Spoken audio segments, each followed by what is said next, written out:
Saudara-saudari yang terkasih, jumpa lagi dalam Renungan Harian Pelita Hati hari ini, Sabtu tanggal 16 Januari 2021. Hari biasa dalam Pekan Biasa yang pertama. Bersama saya Romo Thomas Suratno SC dari Paroki Cilandak, Jakarta Selatan, mendengar dan merenungkan sabda Tuhan, yakni firman Tuhan yang tersurat dalam Injil Markus, bab atau pasal 2, ayat 13 sampai dengan ayat 17.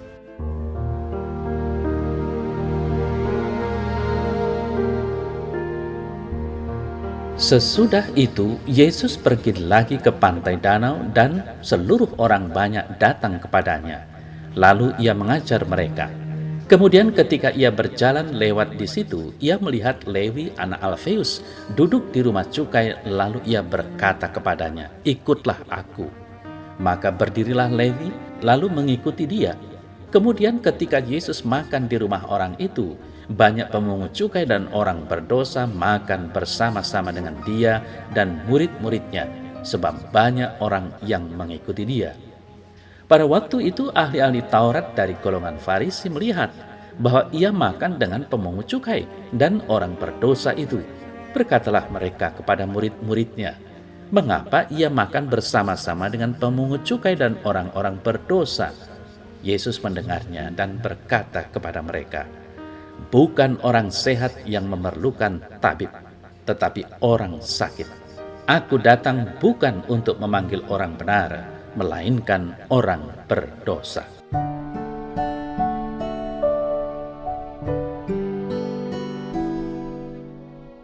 Saudara-saudari yang terkasih, Lewi sang pemungut pajak dikenal sebagai orang pendosa. Pemungut pajak kerap kali memeras masyarakat dengan alasan pajak demi kekayaan pribadi. Orang-orang Lewi dikucilkan namun diamati gerak-geriknya, termasuk dengan siapa mereka berinteraksi. Namun Yesus justru memanggilnya, bergaul bersama mereka, makan bersama dan berkomunikasi dengan mereka yang dikucilkan itu. Manakala orang-orang Farisi bertanya mengapa ia makan bersama-sama dengan pemungut cukai dan orang berdosa, Yesus pun menjawab dengan, "Bukan orang sehat memerlukan tabib, tetapi orang sakit. Aku datang bukan untuk memanggil orang benar, melainkan orang berdosa."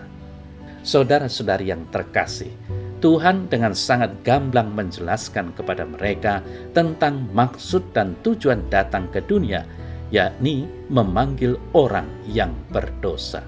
Kemudian seperti yang diwartakan tadi, tatkala Yesus bersabda, "Ikutlah aku," maka berdirilah Lewi lalu mengikuti dia.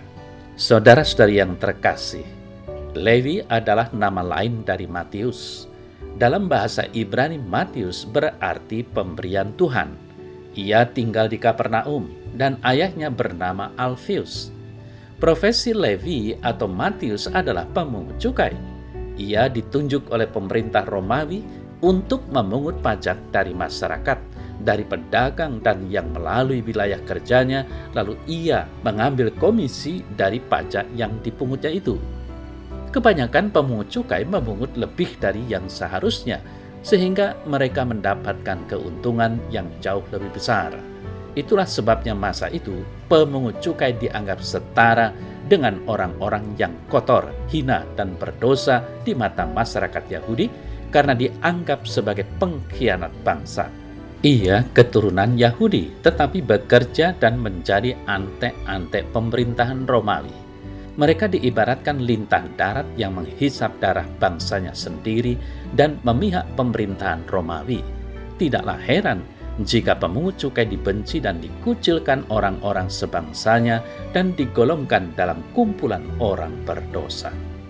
Saudara-saudari yang terkasih, tindakan Tuhan Yesus yang mau makan bersama dengan Lewi dan para pemungut cukai lainnya tentu mengundang kontroversi, sehingga menimbulkan kecurigaan dan reaksi keras dalam diri ahli-ahli Taurat dari golongan Farisi yang selalu menganggap diri sendiri paling benar dan suka sekali menghakimi orang lain.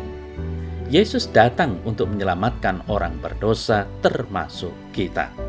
Saudara-saudari yang terkasih, sabda undangan atau ajakan "ikutlah aku" tidak hanya ditujukan kepada Lewi, tetapi juga kepada kita untuk menyambut kehadirannya dan berjalan bersama Dia agar iman kita semakin sehat dan kuat. Semoga kisah panggilan Lewi dan pertobatannya yang diwujudkan dengan meninggalkan pekerjaan yang menyebabkan dirinya dicap sebagai pendosa itu, lalu mengikuti langkah dan hidup Yesus, benar-benar menginspirasi dan mendorong kita semua untuk semakin mau datang, mendekat, dan menyatu dengan Tuhan Yesus.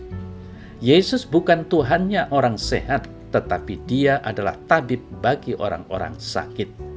Yesus tidak datang pertama-tama kepada orang yang merasa sudah benar dan suci, tetapi Dia diutus kepada domba-domba yang tersesat, kita yang sering jatuh bangun dalam dosa.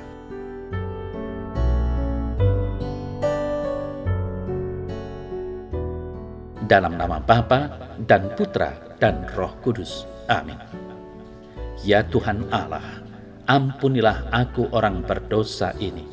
Aku sadar walau Engkau telah memanggilku dan aku hingga saat ini masih tetap mengikutimu, namun aku masih sering jatuh bangun dalam dosa. Sekali lagi, ampunilah aku. Amin. Dalam nama Bapa dan Putra dan Roh Kudus. Amin.